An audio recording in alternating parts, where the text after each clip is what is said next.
آگے ہیں 79 نمبر میں ہم آپ کے سامنے بتا رہے بعض مکانہ یستشفی بھی صلی اللہ علیہ وسلم، پیغمبر صلی اللہ علیہ وسلم بعض دعائیں پڑھ کر اس کے ذریعے سے شفا طلب کرتے تھے اللہ سے۔ تو ایسے کلمات ہے ہمارے پاس قرآنی اور احادیث سے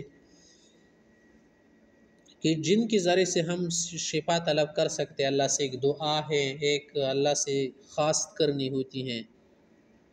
کان صلی اللہ علیہ وسلم یدعو یدہ الشریف علی المریض، پیغمبر صلی اللہ علیہ وسلم جب کسی مریض کے پاس جاتے تو ہاتھ رکھ کے یہ دعا پڑھتے تھے، اللہم رب الناس،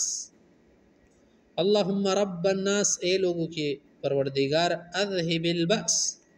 یہ تکلیف دور کر دے، اشف شفا دے، انت الشافی، آپ شفا دے، لا شفا الا شفا، شفا تو آپ کی ہے، شفا نہیں سے شفا دلا، یغادر سقامہ کی بیماری نہ چھوڑ دے، ختم کر۔ ایک شخص بیمار تھا، پیغمبر صلی اللہ علیہ وسلم کو اس نے بتایا کہ مجھے بیماری ہے، تو پیغمبر علیہ السلام نے اسے فرمایا ضع یدک علی الذی یألم من جسدک،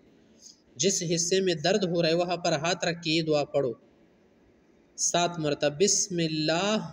ثلاثاً، 3 مرتبہ یہ پڑھو بسم اللہ بسم اللہ بسم اللہ، پھر 7 مرتبہ یہ دعا پڑھو اعوذ بعزت اللہ وقدرتہ من شر ما اجد واحاذر۔ دیکھیں پڑھ سکتے ہیں۔ پیغمبر صلی اللہ علیہ وسلم بیمار ہو گئے، جبریل صلی اللہ علیہ وسلم، جبریل علیہ السلام آ گئے تو اس نے یہ دعا پڑھی، بسم اللہ ارقیک من کل شیء یؤذیک ومن شر کل نفس او عین حاسد، اللہ یشفیک بسم اللہ ارقیک۔ دیکھ پڑھ سکتے، ساتھ میں پڑھ سکتے۔ آگے مسئلہ ہے جواز استطباب الکافر والمرأۃ، کسی کافر سے بھی علاج لیا جا سکتے، کسی خاتون سے بھی، خاتون علاج کر سکتے جو حدود میں ہو، دائرے میں ہو، اس طرح سے ایک مرد خاتون کا علاج کر سکتے جو کیا ہے جائز جگہ ہے وہاں کا، یعنی جن کا حدود میں کر سکتے۔ اجمع المسلمون على جواز مداوات الكافر اذا كان امينا للمسلم وعلى جواز مداوات الرجل للمرأة، اس طرح سے خاتون مرد کا علاج کر سکتی، والمرأة للرجل في حال الضرورة، اذ استخدم الرسول صلی اللہ علیہ وسلم بعض المشرکین في بعض الشؤون،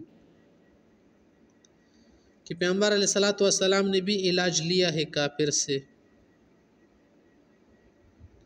پیغمبر صلی اللہ علیہ وسلم نے ایک راستے والا جو راستہ جانتا ہو، راہدان ہو، اس کو بھی پیسے دیے تھے کہ ہمارے لیے راستہ آپ بتا دے، لے گیا دیکھ۔ وکان النساء الصحابہ یداوین الجرح فی الجہاد علی عہد الرسول صلی اللہ علیہ وسلم، اس طرح سے پیغمبر صلی اللہ علیہ وسلم کے دور میں جب صحابہ جہاد میں زخمی ہو گئے لوگ ادھر ادھر، تو خواتین جو ہے نا علاج کیا کرتی تھی، پٹی وٹی باندھتی تھی، فرسٹ ایڈ والا کام کر دیتی کر سکتی ہیں۔ جیسے ربیہ بنت معاوض سے روایت وہ فرماتی ہیں کہ ہم لوگوں کو پانی پلایا کرتی تھی، خدمت کرتی تھی، اور جو شہید ہو جاتے تو وہ لے کے آتے، ہم لے کے آتے، اور جو زخمی ہو جاتے وہ بھی اٹھا کر ان کا علاج کرتے۔ تو یہ کیا ہے علاج والا مسئلہ ہے۔